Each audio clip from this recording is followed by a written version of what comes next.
Hello friends, welcome to your channel Rajiv competitive classes. दोस्तों, आज की इस वीडियो में हम इंडियन ज्योग्राफी का बहुत ही इंपॉर्टेंट टॉपिक डिस्कशन करने वाले हैं, जो कि है इंडियन रिवर यानी भारत की नदियां।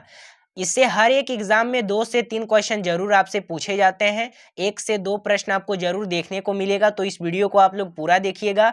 आप जिस भी एग्जाम की तैयारी करते हैं उसमें आप लोगों को 2 से 3 प्रश्न आपको भारत की नदियां से देखने को जरूर मिलेगा। तो इसमें हम लोग टोटल भारत की नदियां एक ही वीडियो में कवर करेंगे और एग्जाम में आपको 1 नंबर तो यहाँ से पक्का बनेगा। तो वीडियो को एंड तक टॉपिक को डिस्कशन करने से पहले ये मैं आप लोगों को बता देना चाहता हूँ कि आप लोगों को इस टॉपिक में सबसे ज्यादा जो सुनने को मिलेगा ये मिलेगा आप लोगों का एस्च्यूरी और आप लोगों को डेल्टा। तो ये क्या होता है, सबसे पहले ये समझ लीजिए। तो एस्च्यूरी यानी क्या होता है? सागर तट पर स्थित आधा बंद खारे पानी का वह क्षेत्र जहां नदियों का ताजा पानी समुद्र में खारे पानी के साथ मिलता है, जैसे नर्मदा, ताप्ती, मांडवी नदी। एस्च्यूरी मतलब ज्वार नदमुख का निर्माण करती है, ज्वार नदमुख। और यहाँ पे डेल्टा क्या होता है? तो नदी जहां महासागर से मिलती है उस जगह नदी द्वारा बहाकर लाई गई मिट्टी के कारण नदी की धारा कई धाराओं में बढ़ जाती है। उस त्रिभुजाकार क्षेत्र को डेल्टा कहा जाता है। डेल्टा प्राय उपजाऊ मिट्टी का निर्माण करते हैं। जैसे इसमें कुछ नदियां आ जाते हैं, जैसे गंगा आ जाती है, ब्रह्मपुत्र आ जाती है, महानदी आ जाती है, गोदावरी आ जाती है, कृष्णा आ जाती है, डेल्टा का निर्माण करती है। तो एग्जाम में यहाँ से डायरेक्टली प्रश्न बनेगा और यहाँ से आप लोगों का एक प्रश्न बन जाएगा। तो इसको आप लोग नोट कर लीजिएगा। प्रश्न ऐसा रहेगा कि कौन सा ऐसा नदी है जो डेल्टा बनाती है, डेल्टा का निर्माण करती है? तो इसमें गंगा आ जाती है, ब्रह्मपुत्र आ जाती है, महानदी आ जाती है, गोदावरी आ जाती है और कृष्णा आ जाती है। तो यही आप लोगों का होता है डेल्टा। और एस में आप लोगों को एक और नाम सुनने को मिलेगा जो होता है आप लोगों का अपवाह तंत्र। अपवाह तंत्र यानी क्या होता है? Drainage system. तो अपवाह तंत्र यानी क्या होता है? अपवाह तंत्र शब्द एक क्षेत्र के नदी तंत्र की व्याख्या करता है जिसमें अलग अलग दिशाओं से छोटी छोटी धाराएं आकार एक मुख्य धारा मतलब मुख्य नदी का निर्माण करती है। यहाँ पर अलग अलग दिशाओं से जो छोटी छोटी धाराएं आती है वह मुख्य नदी की सहायक नदियां होती है। यही आप लोगों का होता है अपवाह तंत्र। यहाँ पे भारत का जो अपवाह तंत्र है ये 2 भागों में बटा हुआ है। पहले आप लोगों का हिमालय अपवाह तंत्र आ जाता है, दूसरा आप लोगों का प्रायद्वीपीय अपवाह तंत्र आ जाता है। तो हिमालय अपवाह तंत्र में क्या आता है? इसमें आप लोगों का सिंधु नदी तंत्र आता है, गंगा नदी तंत्र आता है और ब्रह्मपुत्र नदी तंत्र आता है। तो इसी बेस पे पूरा भारत की नदियां हैं और इसी बेस पे हम लोग पढ़ेंगे। और प्रायद्वीपीय अपवाह तंत्र क्या होता है? इसमें आप लोगों का नर्मदा नदी आता है, ताप्ती नदी आता है, महानदी आता है, गोदावरी आता है, कृष्णा आता है और कावेरी आता है। तो इन सभी नदियों को हम इसी वीडियो में कवर करेंगे। पहले यहाँ पे हम पढ़ते हैं सिंधु नदी तंत्र। तो देखिए, सिंधु नदी तंत्र जो होता है आप लोगों का, सिंधु नदी 3 दिशाओं में होकर बहती है। सिंधु नदी 3 देशों में होकर बहती है। यहां से आप लोगों का प्रश्न बनता है, पहला आप लोगों का चीन, दूसरा भारत, तीसरा पाकिस्तान। तो चीन के तिब्बत स्थित मानसरोवर झील के निकट से इसका उद्गम होता है और उत्तर पश्चिम दिशा में बहती हुई ये नदी भारत के लद्दाख के दमचोक के पास से भारत में प्रवेश करती है। आगे बहती हुई ये नदी गिलगित से होते हुए दिस्तान के पास पाकिस्तान में प्रवेश करती है और कराची के पूर्व से ही होते हुए अरब सागर में मिल जाती है। इस नदी की कुल लंबाई यहाँ पे 2880 किलोमीटर है। तो इस बात को याद रखना कि सिंधु नदी तंत्र में है, ये 3 देशों से होकर बहती है। पहला आप लोगों का चीन आ जाता है, दूसरा भारत आ जाता है, तीसरा पाकिस्तान आ जाता है। तो यहाँ से आप लोगों का एक प्रश्न बन जाएगा। और दूसरा प्रश्न ये रहेगा कि सिंधु नदी का ये जो नदी है इसका लंबाई कितना है? तो ये 2880 किलोमीटर है। यहाँ से भी आप लोगों का एक प्रश्न बन जाता है। देखिए, यहाँ से आप लोगों का तिब्बत से निकलता है, ये चीन है। यहाँ से आप लोगों का निकलता है सिंधु नदी, इससे आप लोगों का होते हुए चलता है, फिर आप लोगों का भारत क्रॉस करता है, उसके बाद फिर पाकिस्तान में जाकर के अरब सागर में जाकर के यहाँ पे गिर जाता है। इस बात को याद रखिएगा, यहाँ से आता है और अरब सागर में जाके गिर जाता है। यानी यहाँ पे चीन से होते हुए, भारत से होते हुए, उसके बाद पाकिस्तान होते हुए नदी जो होता है, भारत का लेह शहर सिंधु नदी के दार तट पर स्थित है। तो भारत का जो आप लोगों का यहाँ पे लेह शहर है, ये आप लोगों का लेह शहर जो है ये आप लोगों का दाएं तट पर स्थित होती है, इस बात को याद रखना। सिंधु नदी के अरब सागर में मिलने से पहले इसमें 5 प्रमुख सहायक नदियां आकर मिलती है। यहां से एक प्रश्न आप लोगों का बन जाएगा। पहला आप लोगों का चेनाब होता है, दूसरा झेलम होता है, तीसरा रावी, चौथा व्यास और सतलज नदी। तो ये सब जो होते हैं ये 5 प्रमुख सहायक नदियां होती है। किसकी होती है? तो सिंधु नदी की होती है। ये सिंधु नदी जो होती है इसमें ये 5 सहायक नदियां जो होती है वो आकर मिल जाती है। साथ अब हम देखते हैं चेनाब नदी के बारे में। तो चेनाब नदी क्या होता है? ये सिंधु नदी की सबसे बड़ी सहायक नदी है। इसका उद्गम हिमाचल प्रदेश के बारालारा दर्रे से होता है। तो हिमाचल प्रदेश में इसकी नदी का निर्माण 2 नदी चंद्रा और भागा नदी से होती है, इसलिए इसे वहां चंद्रभागा के नाम से जाना जाता है। यानी हिमाचल प्रदेश में चेनाब नदी को किस नाम से जाना जाता है? तो चंद्रभागा नदी से जाना जाता है। डायरेक्टली यहां से एक प्रश्न बनता है, इसको नोट कर लीजिएगा। यह नदी पाकिस्तान में जाकर सिंधु नदी से मिल जाती है। सिंधु नदी में मिलने से पहले इसमें झेलम, रावी, सतलज, व्यास नदियां आकर मिलती है। तो इस बात को याद रखना, यह भी आप लोगों का सहायक नदियां इसका आ जाता है चेनाब नदी का। तो यहां से आप लोगों का रावी, सतलज, व्यास और ये सभी नदियां जो है ये चेनाब नदी में आकर मिलती है, इस बात को याद रखना। ये भी बहुत अब आता है आप लोगों का झेलम नदी। तो झेलम नदी जो है, झेलम नदी का उद्गम कश्मीर घाटी के बेरीनाग के निकट से होती है। ये नदी 170 किलोमीटर भारत पाकिस्तान सीमा का निर्माण करती हुई पाकिस्तान के झंग के निकट चेनाब नदी में मिल जाती है। और इसमें रावी नदी आती है। ये नदी हिमाचल प्रदेश के रोहतांग दर्रे से निकलकर कश्मीर तथा पंजाब होते हुए पाकिस्तान के झंग के निकट चेनाब में मिल जाती है। तो इस बात को याद रखना, डायरेक्टली प्रश्न यहीं से आप लोगों के बनते हैं। सतलज नदी आता है। तो सतलज नदी, ये नदी तिब्बत के राक्षस ताल से निकलती है। ये नदी तिब्बत के राक्षस ताल से निकलती है और सिंधु नदी के समांतर बहती हुई हिमाचल प्रदेश में प्रवेश करती है। आगे पंजाब होते हुए पाकिस्तान के बहावलपुर में चेनाब नदी में जाकर मिल जाती है। चेनाब में मिलने से पहले इसमें व्यास नदी आकर मिलती है, इस बात को याद रखना। यहां से आप लोगों का प्रश्न बनता है कि चेनाब से आने से पहले इस नदी में कौन सी नदी है जो मिल जाती है? सतलज नदी में। तो ये आप लोगों का व्यास नदी।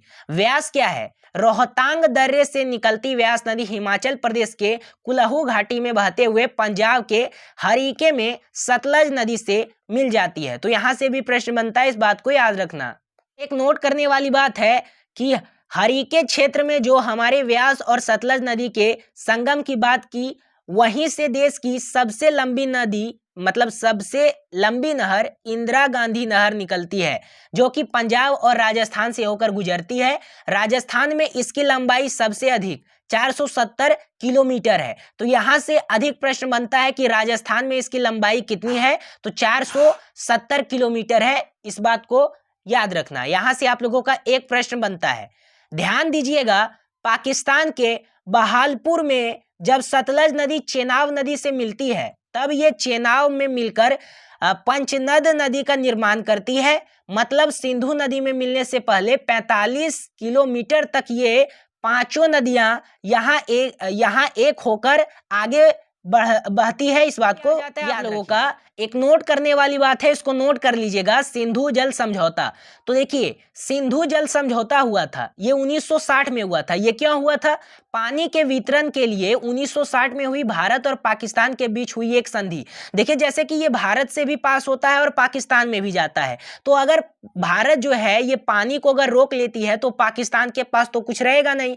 तो इस सिचुएशन में 1960 में पाकिस्तान और इंडिया के बीच में एक समझौता होता है, जिसको हम सिंधु जल समझौता के नाम से जानते हैं। तो ये कब होता है? 1960 में होता है। और इसको हम किस नाम से जानते हैं?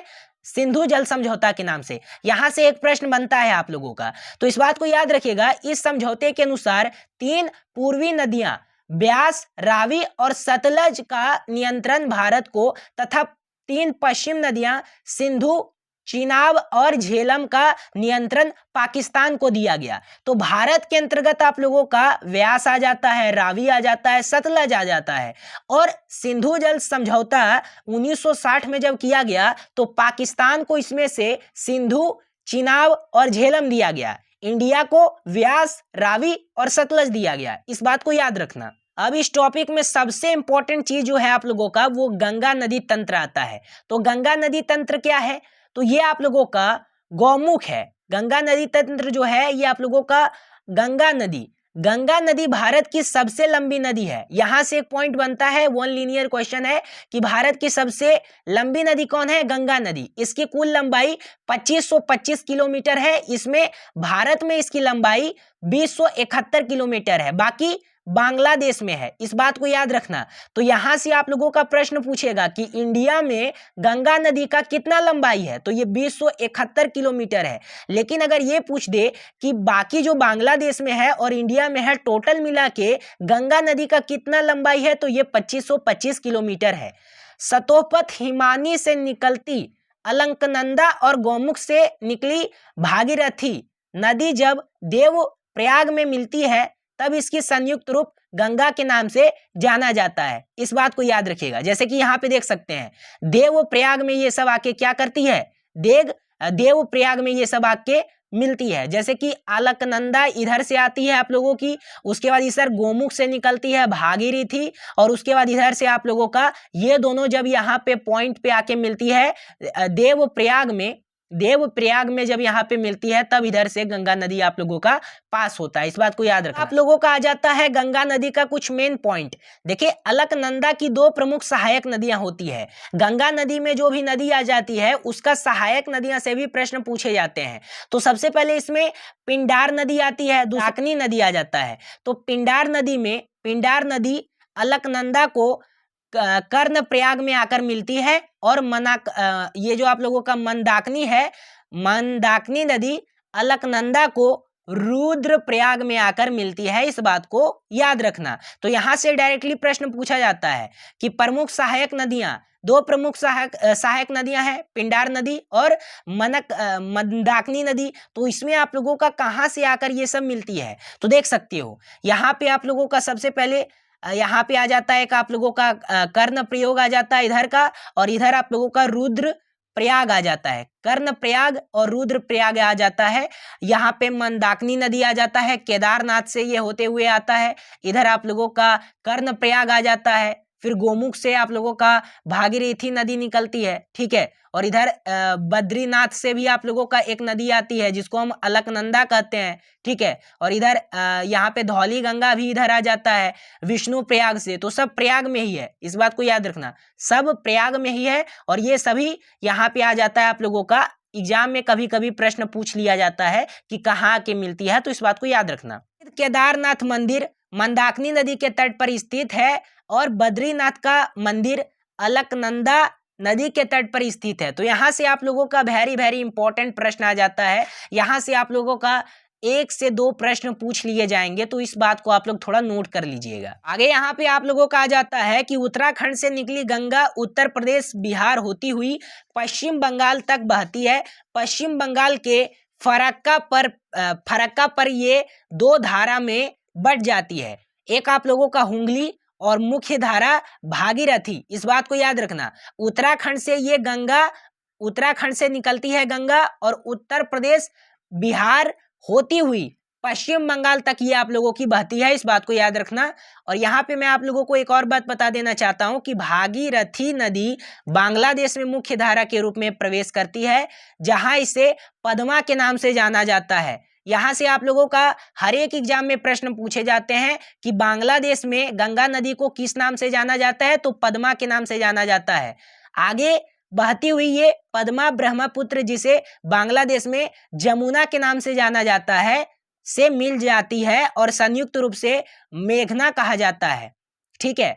और उसके बाद फिर बंगाल की खाड़ी में मिल जाती है। तो यहाँ से दो प्रश्न आप लोगों के बन जाते हैं। पहला कि गंगा नदी को बांग्लादेश में किस नाम से जाना जाता है, तो पद्मा के नाम से जाना जाता है। दूसरा कि बांग्लादेश में ब्रह्मपुत्र नदी को किस नाम से जाना जाता है, तो ये आप लोगों का किस नाम से जाना जाता है, ब्रह्मपुत्र नदी को जमुना के नाम से जाना जाता है। और दोनों जब मिलते हैं तो उस कंडीशन में इनको क्या कहा जाता है, मेघना कहा जाता है। ठीक है, इस बात को याद रखना। तो ये जो आप लोगों का है ये उत्तराखंड से आप लोगों का आती है, उत्तर प्रदेश होते हुए, बिहार होते हुए आप लोगों का पश्चिम बंगाल पे, इधर आप लोगों का हुगली है, इधर आती है, फिर आप लोगों का इधर बंगाल की खाड़ी में एंटर करती है। इस बात को याद रखना। ठीक है, तो यहाँ से आप लोगों का गंगा नदी आता है। गंगा नदी से आप लोगों का कम से कम कोई भी इससे प्रश्न पूछेगा तो 2 प्रश्न पूछ लिए जाएंगे। इस बात को थोड़ा नोट कर लीजिएगा। अब यहाँ पे हम कुछ मेन पॉइंट देख लेते हैं कि गंगा की सहायक नदियाँ क्या क्या है, क्योंकि आजकल जो एग्जामिनेशन होता है उसमें सहायक नदियाँ भी बहुत अधिक मात्रा में पूछा जाता है। तो गंगा नदी की बहुत सी सहायक नदियाँ हैं। सबसे पहले यमुना आती है, कोसी आती है, सोन आता है, गोमती आता है, दामोदर आता है, घाघरा आता है जिसे हम सरयू के नाम से जाने जाते हैं, और गंडक आता है, रामगंगा आता है। तो सबसे पहले हम यमुना नदी को देखेंगे, फिर आगे की नदियां देखेंगे। तो गंगा की सबसे बड़ी सहायक नदी है जो कि यमुना नदी है, जो उत्तराखंड के बंदरपूछ चोटी पर स्थित यमुनोत्री हिमानी से निकलती है। ये नदी उत्तराखंड से हरियाणा, दिल्ली, उत्तर प्रदेश से बहते हुए प्रयागराज, इलाहाबाद में गंगा नदी से जाकर मिल जाती है। यमुना नदी का प्राचीन नाम कालानदी नदी है। इस बात को याद रखना, कालिंदी नदी है किसका, यमुना नदी का नाम। तो प्राचीन नाम यहाँ से पूछ लेगा, यहाँ से एक प्रश्न आप लोगों का बन जाता है। ठीक है, इस बात को याद रखना। आगे यमुना की बहुत सी सहायक नदियां हैं, जैसे चंबल आ जाता है, बेतवा आ जाता है। ठीक है, चंबल, बेतवा, उसके बाद केन आ जाता है। तो यही सब ये यमुना की सहायक नदी आती है। ये अब यहाँ पे देखेंगे चंबल नदी के बारे में, जो कि यमुना की सहायक नदियां हैं। तो ये नदी मध्य प्रदेश के इंदौर स्थित महू क्षेत्र के जानापाद पर्वत से निकलती है। उत्तर मध्य भाग में बहते हुए ये नदी राजस्थान से होकर उत्तर प्रदेश के इटवा में यमुना नदी से मिल जाती है। इस नदी की लंबाई 365 किलोमीटर है। यहाँ से एक प्रश्न बनेगा, बेतवा नदी मध्य प्रदेश के भोपाल से निकलती है, जो उत्तर पूर्वी दिशा में बहते हुए उत्तर प्रदेश के हमीरपुर में यमुना से मिल जाती है। ध्यान रखिएगा, प्रसिद्ध स्थल सांची बेतवा नदी के किनारे स्थित है। सांची में कई बौद्ध स्मारक हैं। सांची का स्तूप अशोक ने 3री शताब्दी में सहपुर में बनाया था। इस बात को याद रखना। तो यहाँ से एक प्रश्न आप लोगों का बन जाता है कि सांची का स्तूप है जिसको अशोक सम्राट ने निर्माण किया था, ये आप लोगों का 3री शताब्दी में। तो ये किस नदी के किनारे किया, तो ये आप लोगों का बेतवा नदी के किनारे किया। चंबल, बेतवा, इस बात को याद रखना, सबसे ज्यादा बेतवा को याद रखना। यहाँ से एक प्रश्न बन जाते हैं। और बेतवा नदी जो है ये आप लोगों का यमुना का क्या है, यमुना का सहायक नदियां है। यमुना का टोटल 3 सहायक नदियां हैं, पहला चंबल, दूसरा बेतवा और तीसरा केन। इस बात को ध्यान दीजिएगा। आगे हम यहाँ पे बात करेंगे कोसी नदी की। ये नदी नेपाल में हिमालय से निकलती है और बिहार में प्रवेश करती है। ये नदी प्राय अपना मार्ग बदलने के कारण चर्चा में रहती है और इसमें आने वाली बाढ़ से बिहार में अधिक मात्रा में तबाही देखने को मिलती है। इसलिए इस नदी को बिहार का शोक कहा जाता है। तो यहाँ से प्रश्न बनेगा कि बिहार का शोक किस नदी को कहा जाता है, कोसी नदी को कहा जाता है। क्यों कहा जाता है, क्योंकि ये ज्यादा तबाही मचाती है, यानी बाढ़ आ जाता है हर बार बिहार में। यह नदी बिहार के कटिहार में गंगा नदी से मिल जाती है। बिहार का जो कटिहार डिस्ट्रिक्ट है उसमें हो करके गंगा नदी में ये मिल जाती है। उसके बाद दामोदर नदी आता है, झारखंड के छोटा नागपुर पठार से निकलती है और पश्चिम में बहते हुए ये हुगली नदी में जाकर मिल जाती है। इस नदी में अचानक आने वाली बाढ़ के कारण इसे बंगाल का अभिशाप भी कहा जाता है, अभिशाप भी कहा जाता है। ध्यान रखिएगा, यहाँ पे प्रदूषण के कारण इस नदी में जैविक मरुस्थल कहा जाता है इस बात को। यानी कि यहाँ से एक प्रश्न पूछा जाता है कि झारखंड में जो छोटा नागपुर पठार है उससे जो आप लोगों की नदी निकलती है जिसको दामोदर नदी कहते हैं, तो आप लोगों का बंगाल में जो अभिशाप भी उसको कहा जाता है। और यहाँ पे झारखंड में जो कारखाने हैं वहां से जब प्रदूषण निकलती है तो इस नदी को यहाँ पे जैविक मरुस्थल भी कहा जाता है। इस बात को याद रखना, एग्जाम में यहीं से से एक प्रश्न बनता है आप लोगों का। आप लोगों का आता है गोमती नदी। तो गोमती नदी, इस नदी का उद्गम उत्तर प्रदेश के पीलीभीत स्थित गोमत ताल से होता है, जिसे फूलहर झील भी कहते हैं। ये गंगा नदी की एकमात्र ऐसी सहायक नदी है जिसका उद्गम मैदान से होता है। ठीक है, इस बात को याद रखना। तो प्रश्न यहाँ से आप लोगों का दो बनेगा।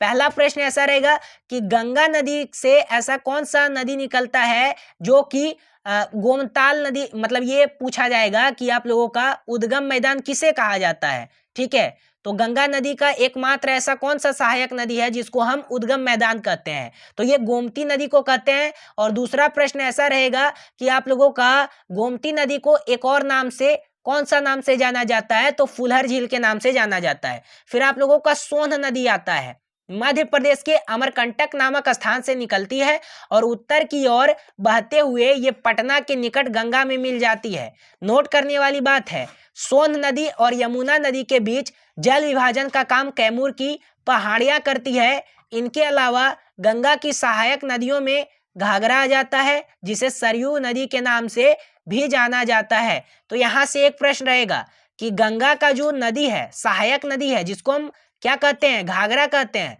तो उसको एक और नाम से, कौन से नाम से जाना जाता है, तो ये सरयू नदी के नाम से जाना जाता है। और यहाँ पे गंडक नदी गंगा के बाह तट पर आकर यहाँ पे मिलती है, इस बात को याद रखिएगा। यहाँ पे हम लोग देखेंगे गंगा नदी से संबंधित महत्वपूर्ण पॉइंट। तो गंगा नदी से संबंधित महत्वपूर्ण पॉइंट में आ जाता है, जैसे कौन सी नदी गंगा के दाएं तट पर और कौन सी नदी गंगा के बाएं तट पर आकर मिलती है। तो ये जो एग्जाम में हर बार इसमें प्रश्न पूछा जाता है, ये यहाँ से आप लोगों का एक प्रश्न तो बन जाएगा। खास करके अगर आप यूपीएससी या सेंट्रल लेवल पे एसएससी देते हो या स्टेट पीसीएस देते हो, तो यहाँ से एक प्रश्न आप लोगों का बन जाएगा। यहाँ से बाईं ओर में गोमती आता है, गंडक आता है, घाघरा आता है, कोसी आता है, ये सब बाईं है। ये बाईं है, क्या है, गंगा नदी का बाईं नदियां हैं, बाईं सहायक नदियां हैं। और दाईं सहायक नदियां जो है, ये यमुना आ जाता है, सोन आ जाता है और टोस आ जाता है। तो यहाँ से बात याद रखिएगा, दाएं ओर से 3 नदी आता है और बाएं ओर से यहाँ पे 4 नदी आता है। तो यहाँ से इसको आप लोग याद कर लेना। गंगा नदी को 2008 में राष्ट्रीय नदी का दर्जा दिया गया और गंगा नदी के किनारे बसा सबसे बड़ा शहर कानपुर है। देख लेना, 2008 में यहाँ से एक प्रश्न बनेगा कि 2008 में भारत का ऐसा कौन सा नदी है जिसको राष्ट्रीय, मतलब गंगा नदी को राष्ट्रीय नदी का दर्जा कब दिया गया, तो 2008 में दिया गया। और इसमें सबसे बड़ा शहर, इस नदी के बगल में जो सबसे बड़ा शहर है वो कौन सा शहर बसा हुआ है, तो कानपुर बसा हुआ है। गंगा नदी के प्रवाह का क्रम, सबसे पहले ये उत्तराखंड से आप लोगों का उत्तर प्रदेश में, उत्तर प्रदेश से होते हुए बिहार में और बिहार से होते हुए पश्चिम बंगाल में जाता है। यानी कि उत्तराखंड से निकलता है, उत्तर प्रदेश में होते हुए, बिहार होते हुए पश्चिम बंगाल में जाता है, फिर बंगाल की खाड़ी में जाके वहां पे प्रवेश करता है। तो इस बात को याद रखना, बेसिकली मेन पॉइंट है ये सब। अभी तक जो भी चैप्टर डिस्कशन किए हैं वो आप लोगों का गंगा नदी में आ जाता है। अब यहाँ से जो स्टार्ट करेंगे, यह ब्रह्मपुत्र नदी तंत्र के बारे में स्टार्ट करेंगे। तो ब्रह्मपुत्र नदी में आ जाता है, ये आप लोगों का आ जाता है कि ये नदी तिब्बत, भारत और बांग्लादेश से होकर बहती है। तिब्बत, भारत और बांग्लादेश से होकर बहती है। ये नदी तिब्बत के मानसरोवर झील के निकट से निकलती है। ये नदी तिब्बत के मानसरोवर झील के निकट से निकलती है। ध्यान रखिएगा, ब्रह्मपुत्र, सतलज और सिंधु नदियां तिब्बत से मानसरोवर के पास से निकलती है।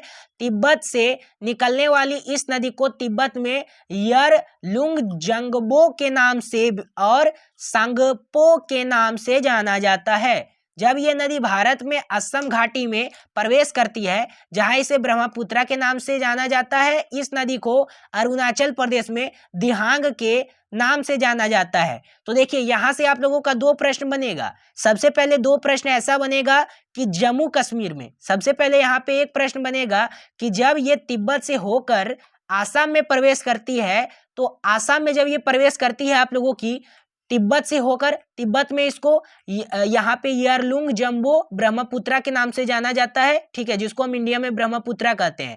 फिर इससे होते आप लोगों का आसाम से होते हुए आप लोगों का बंगाल में आती है, बांग्लादेश में आती है। इस बात को याद रखना। तो यहाँ से 2 प्रश्न बनेंगे कि आप लोगों का तिब्बत में इस नदी को किस नाम से जाना जाता है, यरलुंग और जम्बो के नाम से जाना जाता है। और इंडिया में आसाम स्टेट में इस नदी को किस नाम से जाना जाता है? ब्रह्मपुत्रा नदी के नाम से जाना जाता है। अरुणाचल प्रदेश में इसे किस नदी के नाम से जाना जाता है? दिहांग नदी के नाम से जाना जाता है। तो यहाँ से 2 से 3 प्रश्न बन जाते हैं। घाटी में बहते हुए ये नदी बांग्लादेश में प्रवेश करती है, जहां इसे जमुना के नाम से जाना जाता है। बांग्लादेश में ये गंगा पद्मा के नाम से मिल जाती है, इस बात को याद रखना। यानी गंगा में ये मिलती है, बांग्लादेश में जब ये जाती है तो गंगा में मिलती है।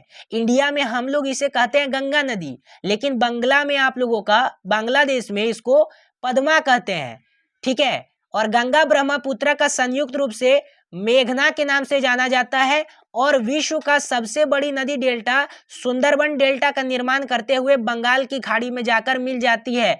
यहां से 2 से 3 प्रश्न बनता है। प्रश्न पहला ऐसा रहेगा कि ब्रह्मपुत्रा जो नदी है ये आप लोगों का आसाम स्टेट में कौन से नाम से जानी जाती है? तो इस बात को तो मैंने आप लोगों को नेक्स्ट स्लाइड पे बताया ही कि आसाम स्टेट में इसको ब्रह्मपुत्रा के नाम से जाना जाता है।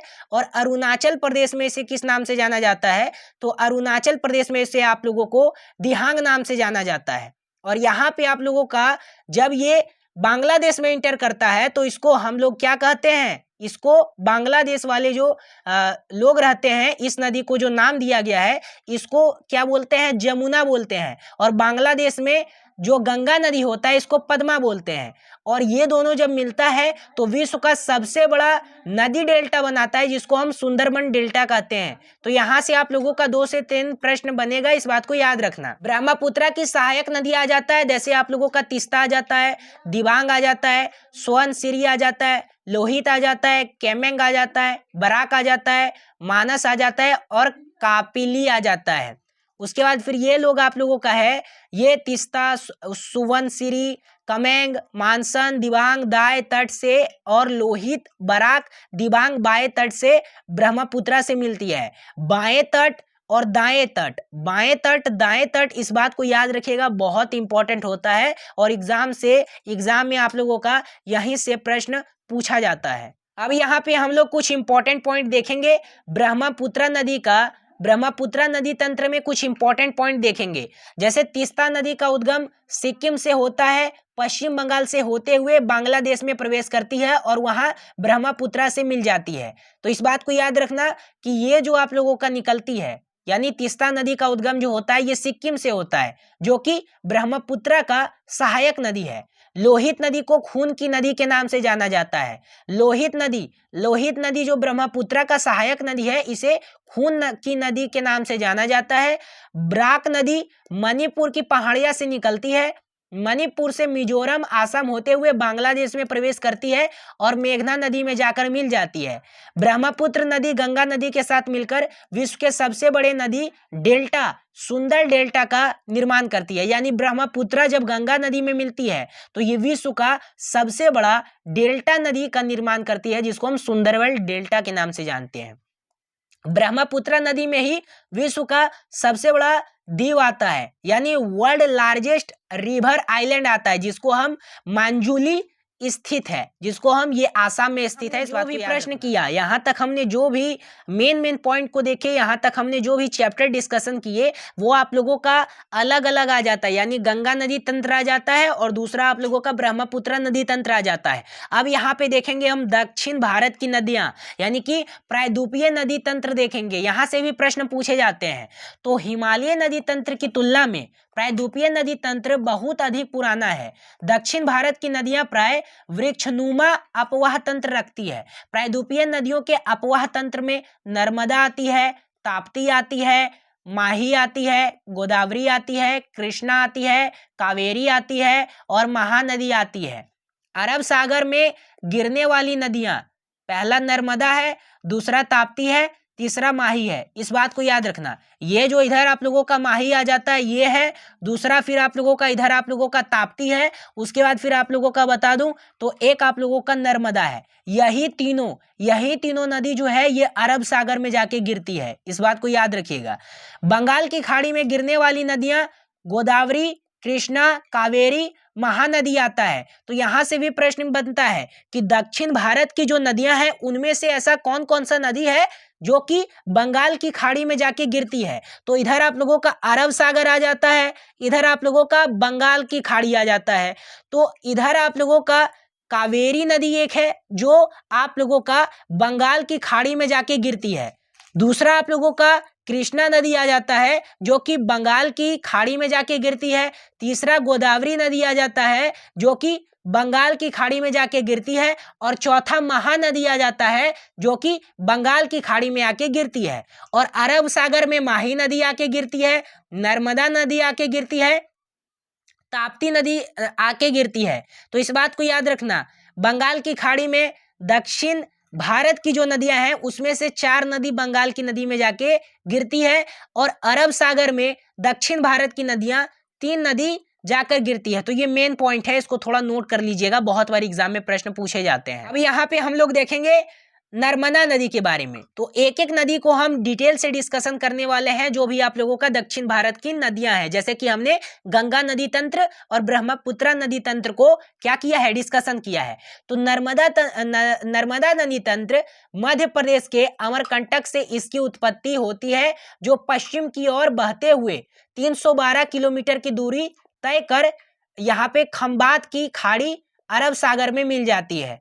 यानी मध्य प्रदेश से अमरकंटक से इसकी उत्पत्ति होती है नर्मदा नदी की, और ये 312 किलोमीटर की यात्रा करती है और उसके बाद फिर ये खंबात की खाड़ी यानी अरब सागर में आके गिर जाती है।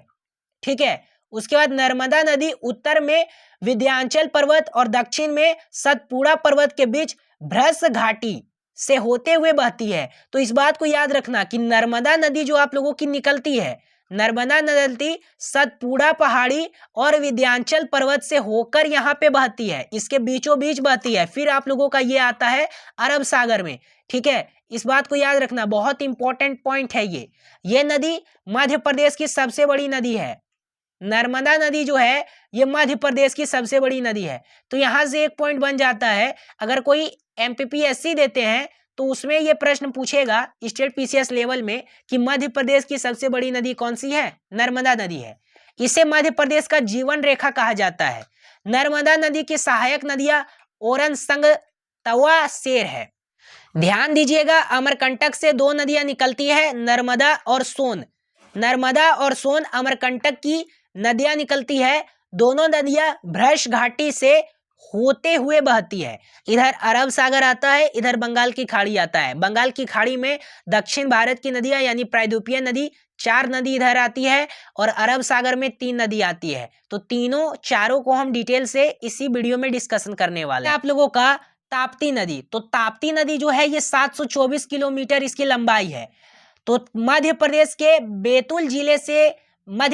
बेतुल जिले के निकट सतपुड़ा पहाड़ियों से निकलती है। ये नदी मध्य प्रदेश, महाराष्ट्र, उसके बाद राज्य गुजरात से प्रभावित होती है। ये अरब सागर में जाकर मिल जाती है। तो ताप्ती नदी जो है ये 724 किलोमीटर है। ठीक है, इस बात को याद रखना, इसकी लंबाई है और ये मध्य प्रदेश, महाराष्ट्र और गुजरात तीनों से प्रभावित होती है। उसके बाद माही नदी आता है, ये 583 किलोमीटर है। इसका उद्गम मध्य प्रदेश के धार जिले के समीप विंध्याचल पर्वत श्रेणी से होती है।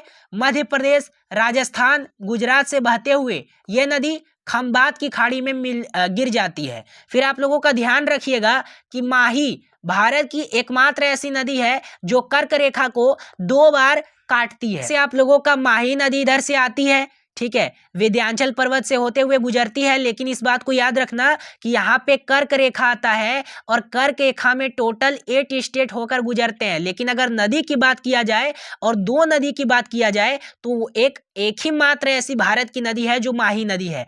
तो इस पॉइंट को नोट कर लेना बहुत इंपॉर्टेंट है, हर बार एग्जाम में इससे प्रश्न पूछे ही जाते हैं।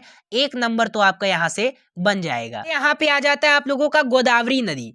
तो गोदावरी नदी जो आ जाता है आप लोगों का, गोदावरी नदी ये आप लोगों का 1465 किलोमीटर है। ये प्रायद्वीपीय भारत की सबसे लंबी नदी है। तो इस बात को याद रखना कि ये प्रायद्वीपीय भारत की सबसे लंबी नदी है। अगर ये पूछा जाए कि भारत की सबसे लंबी नदी कौन है तो गंगा नदी है। लेकिन अगर ये पूछा जाए कि भारत की सबसे प्रायद्वीपीय लंबी नदी कौन सी है? तो ये गोदावरी नदी है, जिसका ये 1465 किलोमीटर है।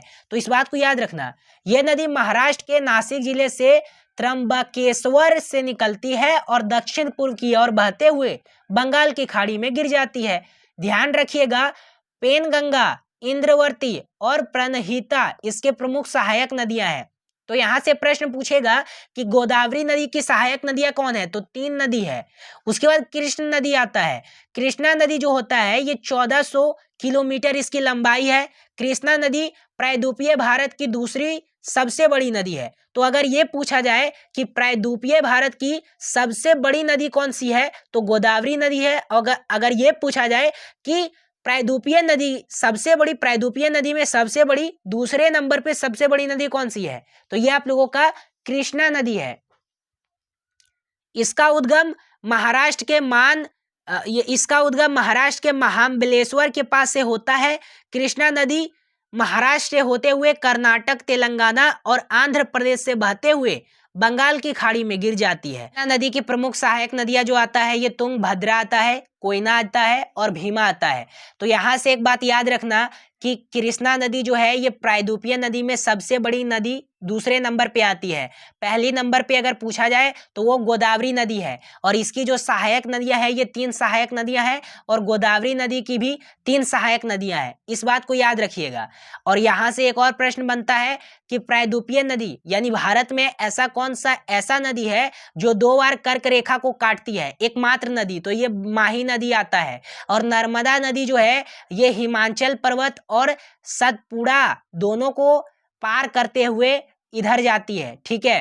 कृष्णा नदी जल विवाद, देखिए एक यहां से पॉइंट बन जाता है आप लोगों का कि कृष्णा नदी जल विवाद कृष्णा नदी के जल बंटवारे से संबंधित है, जो आंध्र प्रदेश, कर्नाटक और महाराष्ट्र के बीच 1957 से चल रहा है। इस बात को याद रखिएगा। अब जो आप लोगों का आ जाता है ये महानदी आता है। तो महानदी जो है इसकी लंबाई 851 किलोमीटर है। महानदी छत्तीसगढ़, उड़ीसा की प्रमुख नदी है। तो यहाँ से प्रश्न बनेगा कि महानदी जो है ये किसकी प्रमुख नदी है? तो ये जो आपका आ जाता है ये आप लोगों का छत्तीसगढ़ और उड़ीसा का है। इसका उद्गम छत्तीसगढ़ के रायपुर के निकट सिवा पहाड़ी से होती है, और ये नदी आगे पूर्व की ओर बहते हुए ये उड़ीसा में प्रवेश करती है और डेल्टा का निर्माण करते हुए बंगाल की खाड़ी में गिर जाती है। इस बात को याद रखना। ध्यान रखिएगा, तेल नदी और जोक महानदी की प्रमुख सहायक नदियां हैं। इधर महानदी आता है, तो महानदी के जो सहायक नदियां हैं एक आप लोगों का तेल नदी और दूसरा जोक नदी। उसके बाद आप लोगों का कावेरी नदी आता है। तो कावेरी नदी इधर आता है, यह आप लोगों का 800 किलोमीटर है। यह आप लोगों का 800 किलोमीटर इसका लंबाई है। कर्नाटक के कर्ण के निकट ब्रह्मगिरी पहाड़ियों से निकलती है और कर्नाटक, तमिलनाडु से बहते हुए तिरुचिरापल्ली के निकट बंगाल की खाड़ी में गिर जाती है। इस बात को याद रखिएगा। ध्यान रखिएगा, इसे दक्षिण भारत की गंगा कहा जाता है। यहां से एक प्रश्न आप लोगों का बनता है कि दक्षिण भारत की गंगा किसे कहा जाता है? तो यह आप लोगों का कावेरी नदी को कहा जाता है। इस बात को याद रखिएगा। यहाँ पे आप लोगों का आ जाता है स्वर्ण रेखा नदी। तो स्वर्ण रेखा नदी क्या होता है? ये झारखंड में बहने वाली एक पहाड़ी नदी है। इस बात को याद रखिएगा। तो यहाँ से आप लोगों का अगर कोई झारखंड के अभ्यर्थी हैं या फिर कोई भी एग्जाम की आप प्रिपरेशन कर रहे हैं, तो यहाँ से एग्जाम पूछता है। अगर जेपीएससी के छात्र छात्राएं हैं तो यहाँ से प्रश्न पूछेगा कि झारखंड में बहने वाली एक पहाड़ी नदी कौन सी है? तो ये स्वर्ण रेखा नदी है। ये नदी रांची के निकट छोटा नागपुर के पठार से निकलती है। झारखंड से निकलकर पश्चिम बंगाल, उड़ीसा से होते हुए ये बंगाल की खाड़ी में गिर जाती है। प्रसिद्ध शहर जमशेदपुर, टाटा नगर इसी नदी के तट पर स्थित है। तो यहाँ से तो आप लोगों का हर एक एग्जाम में प्रश्न पूछा जाता है कि जो प्रसिद्ध नगर है जमशेदपुर, जो टाटा नगर के नाम से जाना जाता है, ये किस नदी के तट पर स्थित है? तो स्वर्ण रेखा नदी है। और ये कहाँ है? तो झारखंड में ये पहाड़ी नदी के नाम से जानी जाती है। दूसरा आप लोगों का लूनी नदी आता है। इसका उद्गम अजमेर के निकट अरवली पहाड़ियां के निकट नाग पहाड़ से होता है। राजस्थान से होते हुए गुजरात के कच्छ के रन में ये नदी विलुप्त हो जाती है। इस नदी को सेल्ट रिवर के नाम से भी जाना जाता है। सेल्ट रिवर यानी होता है नमक नदी के नाम से भी जाना जाता है। इस बात को याद रखिएगा। यानी ये गुजरात के कच्छ से होते हुए इधर आप लोगों का विलुप्त हो जाता है, ठीक है। लूनी नदी, इसका जो उद्गम होता है इधर राजस्थान से ये निकलती है। राजस्थान से आते आते यहाँ पे कच्छ होते हुए यहाँ पे ये क्या करती है, गुजरात के कच्छ में यहाँ पे लूनी नदी के नाम से जानी जाती है और यहाँ एंटर करते हुए ये विलुप्त हो जाती है। और इसको हम लोग क्या कहते हैं, सेल्ट रिवर के नाम से जानते हैं, यानी नमक रिवर के नाम से। यहाँ तक हमने जो भी पढ़ा, जो भी चैप्टर डिस्कशन किया, वो आप लोगों का प्रायद्वीपीय नदी आता है, यानी कि दक्षिण भारत की नदियाँ। दूसरा जो आ जाता है आप लोगों का, दूसरा जो आ जाता है दक्षिण भारत की नदियाँ, गंगा ब्रह्मपुत्रा की नदियाँ। फिर आप लोगों का गंगा नदी तंत्र, ब्रह्मपुत्रा नदी तंत्र। अब कुछ अन्य नदी तंत्र आ जाता है जिससे इससे भी प्रश्न पूछ लिया जाता है। जैसे काली नदी है, इस नदी को शारदा और काली गंगा के नाम से जाना जाता है। इस नदी को काली नदी के नाम से जाना जाता है, जो कि शारदा और काली गंगा के नाम से जाना जाता है। ये काली गंगा, ये नदी हिमाचल स्थित कालपानी नामक स्थान से निकलती है। उत्तराखंड उत्तर प्रदेश में होते हुए ये नदी घाघरा नदी के साथ मिल जाती है। इस बात को याद रखिएगा, ध्यान रखिएगा। काली नदी पूर्व की ओर नेपाल और भारत की अंतर्राष्ट्रीय सीमा बनती है। उसके बाद पेनर नदी आता है। पेनर नदी भारत की एक प्रमुख नदी है। यह नदी कर्नाटक में नंददुर्ग पहाड़ी से निकलकर पूरब की ओर 970 किलोमीटर बहकर बंगाल की खाड़ी में गिरती है। इस बात को याद रखिएगा। तो ये पेनर नदी आता है, पेनर नदी इधर आ जाता है और ये भारत की एक प्रमुख नदी है, पेनर नदी। इस बात को याद रखिएगा। यहाँ पे हम लोग देखते हैं प्रमुख सहायक नदियां को। तो देखिए, गंगा की जो सहायक नदियां हैं, इसमें गोमती आता है, घाघरा आ जाता है, गंडक आ जाता है, कोसी आ जाता है, यमुना आ जाता है, सोन आ जाता है और रामगंगा आ जाता है। इसमें आप लोगों का टोटल 7 सहायक नदियां हैं गंगा नदी के। फिर यमुना की सहायक नदियां, इसमें चंबल आता है, सिंध आता है, बेतवा आता है, केन आता है, टोस आता है और हिंडन आ जाता है। फिर गोदावरी की सहायक नदियां कौन कौन सी है, इसमें आप लोगों का इंद्रवती है, मंजीरा है, बिंदुसार है, सरबरी है, पेनगंगा है, प्राणहिता है।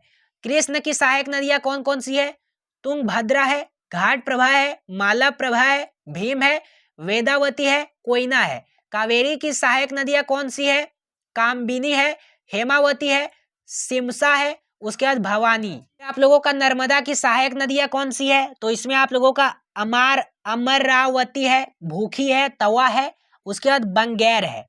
फिर सिंधु की सहायक नदियां कौन सी है, सतलुज है, द्रास है, उसके बाद सयोक है, फिर सुरु है।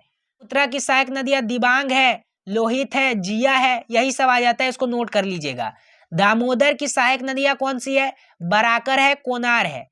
रावी की सहायक नदियां कौन सी है, उसके बाद ये आ जाता है नई या धोना, ठीक है, ऊझ आ जाता है।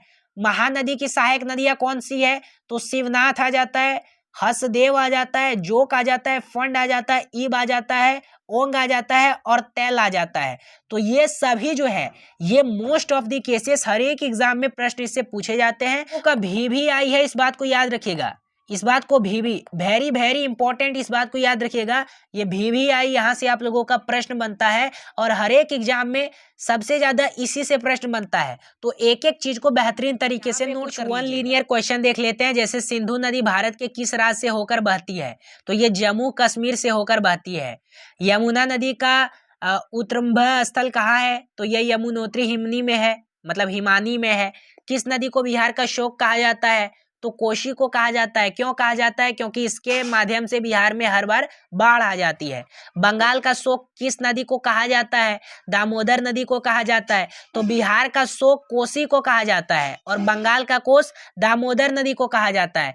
कौन सी नदी भ्रशद्रोहिणी से होकर बहती है, ये नर्मदा। भारत की वह कौन सी नदी है जो सुंदरवन डेल्टा बहती है, तो ये गंगा व ब्रह्मपुत्र। उसके बाद फिर भारत की सबसे पवित्र नदी कौन सी है, तो ये गंगा, जिसकी लंबाई 2525 किलोमीटर है। इस बात को याद रखना। देखते हैं प्रीवियस ईयर का क्वेश्चन, यानी कि प्रीवियस ईयर में जो भी आप लोगों का प्रश्न पूछा गया है, क्या क्या चीजों से प्रश्न पूछा गया उसको देखते हैं। तो देखिए यहाँ पे बांग्लादेश में गंगा को किस नाम से जाना जाता है, तो भागीरथी के नाम से जाना जाता है, पद्मा के नाम से जाना जाता है, मेघना के नाम से, या महागंगा? तो ये पद्मा के नाम से जाना जाता है। ठीक है, उसके बाद सुंदरवन डेल्टा का निर्माण करने वाली नदियां हैं सिंधु और झेलम, गंगा और झेलम। उसके बाद गंगा और ब्रह्मपुत्र, गंगा और सिंधु। तो इसका राइट आंसर क्या हो जाएगा? इसका राइट आंसर आप लोगों का हो जाएगा सी, गंगा और ब्रह्मपुत्र। उसके बाद फिर है, निम्न में से किस स्थान पर अलकनंदा तथा भागीरथी का संगम होता है? तो ये विष्णु प्रयाग में, कर्ण प्रयाग में, ठीक है, उसके बाद फिर रुद्र प्रयाग में, देव प्रयाग में। तो इसका जो राइट आंसर हो जाएगा ये डी हो जाएगा, देव प्रयाग में। देखिए ये इससे बहुत सारे एग्जाम में प्रश्न पूछे गए हैं, तो इस बार भी अगर आप कोई भी एग्जाम देते हो तो इसमें भी आप लोगों का प्रश्न पूछा जाएगा, स्टार मार्क लगा के इसको नोट कर लीजिएगा।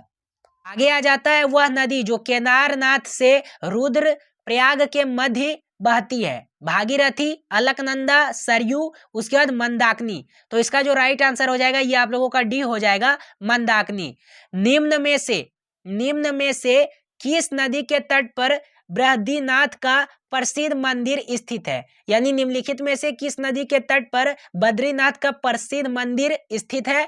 भागीरथी, अलकनंदा, गंगा और मंदाकिनी। तो इसका जो राइट आंसर हो जाएगा 5 का, ये आप लोगों का बी हो जाएगा, अलकनंदा के किनारे बद्रीनाथ की प्रसिद्ध मंदिर यहाँ पे स्थित है। इनमें से कौन सी श्रेणी यमुना और सोन के मध्य जल्द विभाजन का कार्य करती है? तो इसका जो राइट आंसर हो जाएगा ये आप लोगों का 6 का जो राइट आंसर हो जाएगा ये बी हो जाएगा, कैमूर। इस बात को याद रखिएगा। आगे आता है यमुना नदी का उद्गम स्थल है, उस यमुना नदी का उद्गम स्थल है इसमें है नंदा देवी, नीलकंठ, बंदरपूछ, उसके बाद फिर चौखमंबा। तो इसका जो राइट आंसर हो जाएगा 10 का, इसका जो राइट आंसर हो जाएगा ये आप लोगों का क्या हो जाएगा? इसका राइट आंसर तो ये आप लोगों का सी हो जाएगा। इस बात को याद रखिएगा, बंदरपूछ इसका राइट आंसर। उसके बाद फिर है कि निम्नलिखित में से कौन सी एक यमुना की सहायक नदियां नहीं है? तो निम्नलिखित में से कौन सी एक यमुना की सहायक नदी नहीं है? तो ये चंबल, केन, देखिए चंबल, केन, बेतवा, रामगंगा। तो इसका जो राइट आंसर हो जाएगा ये आप लोगों का डी हो जाएगा, रामगंगा जो है ये आप लोगों का यमुना की सहायक नदियां नहीं है। चंबल सहायक नदी है, केन सहायक नदी है, बेतवा है, लेकिन रामगंगा नहीं है। गंगा नदी की एकमात्र सहायक नदी जिसका उद्गम मैदान से होता है, सोन, गोमती, सरयू, रामगंगा। तो इसका हल तो आपको आता ही होगा। तो इसका जो राइट आंसर हो जाएगा 12 का, ये बी हो जाएगा, गोमती जो है ये एकमात्र नदी है जो कि गंगा का एकमात्र नदी है जो मैदान से इसका उद्गम होता है। आगे यहाँ पे आ जाता है कि निम्न में से कौन सी नदी गंगा नदी के बाएं से नहीं मिलती है? निम्न में से कौन सी नदी गंगा नदी के बाएं से नहीं मिलती है? गोमती, घाघरा, कोसी, सोन। तो इसका राइट आंसर क्या हो जाएगा? 7 का। इसका जो राइट आंसर हो जाएगा आपका 7 का, ये आप लोगों का डी हो जाएगा। ये जो है ये गंगा नदी, ये जो है आप लोगों का गंगा नदी में बाएं ओर से नहीं मिलती है, बाएं से नहीं मिलती है। देखिए दाएं में यमुना आती है, सोन आती है और टोस आती है। जैसे ये गंगा नदी है, ठीक है, गंगा नदी है, तो दाएं में आप लोगों का आ जाता है यमुना, सोन और टोस, और बाएं में आ जाता है गोमती, गंडक, घाघरा, कोसी। तो इसका जो राइट आंसर हो जाएगा आपका 7 का, ये आप लोगों का डी हो जाएगा, सोन।